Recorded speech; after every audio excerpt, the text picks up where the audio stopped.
तर संजय केळकर यांच्या प्रतिक्रियेमुळे ठाण्यात नेमकं काय होणार, भाजपची भूमिका काय असणार याची चर्चा रंगलेली असताना आणि दुसरीकडे एकनाथ शिंदे मुंबईसाठी आपले सगळे नगरसेवक सेफ ठेवत असताना हॉटेल पॉलिटिक्सची सुरुवात झालेली असताना आता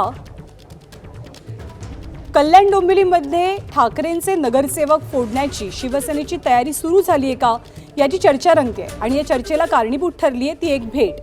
कल्याण डोंबिवलीमध्ये उद्धव ठाकरेंच्या शिवसेनेचे नवनिर्वाचित नगरसेवक मधुर म्हात्रे थेट खासदार श्रीकांत शिंदेंची भेट घेण्यासाठी पोहोचले।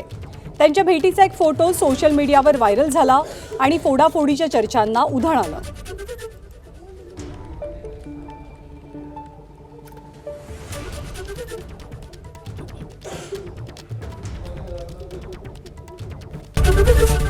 एबीपी माझा, उघडा डोळे बघा नीट।